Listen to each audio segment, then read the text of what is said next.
where we actually have, I think, the opportunity, whether it's mangroves or marsh vegetation or oyster reefs or coral reefs, to try to stabilize things. I don't know about Manhattan. A reproduction of what they thought it looked like, what it looks like today, and then bring it with oyster reefs and marshes. For Natural Resources, the Secretary for Cali, PA. This year it's Gavin Newsom, and then 2 public members.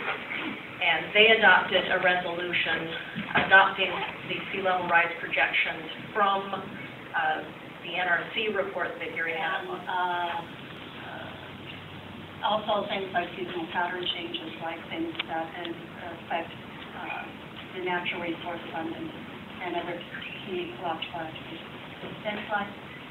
So one way to do this is to look at all these climate effects. In other cases, it also reduces dilution, and so it can cause a concentration increase of the urban pollutants that are no longer diluted by the wastewater, which is relatively cleaner than urban runoff.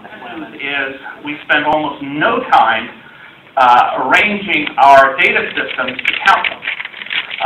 In almost all of the work of vulnerability and hazards and disasters, the accounting for those is let's get the check cut and move on. Strategy. There's resistance, resilience, and response. So resistance is preventing the effects of climate change from reaching you or affecting you, so you can think of a fortress. Resilience is accommodating some change or weathering the impacts of California throughout my now 71 years of life, and have had the pleasure of seeing this place here, UC Irvine, emerge in the coastal erosion, for example, and flooding for a long time. And so hopefully this will provide you some background and insights for some of the questions that have already been asked about how we deal with this issue.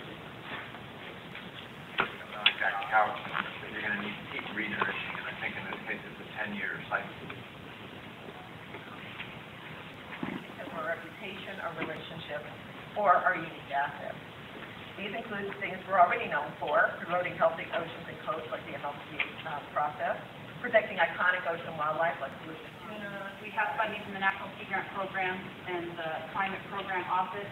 And then folks working on the project include California Sea Grant, USGS, the NOAA RESA program.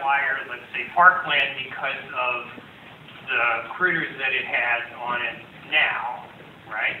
And what's going on now, at least in my world, is we're needing to start to think about what is this place going to do in terms of ecosystem functioning in the future, and try to start basing our acquisition strategies and our planning strategies around that. And that's a big.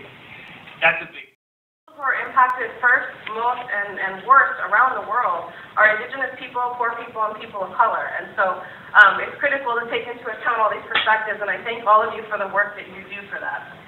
So this is the slide I was telling you about. As with all cities in California, Laguna has a general plan that is adopted to regulate acceptable land uses and to guide the growth and land development of the community for both the current period and the long term. Sea level rise is pretty much that same standard process, with perhaps a little bit more of hopefully the implementing and monitoring, as Sam mentioned.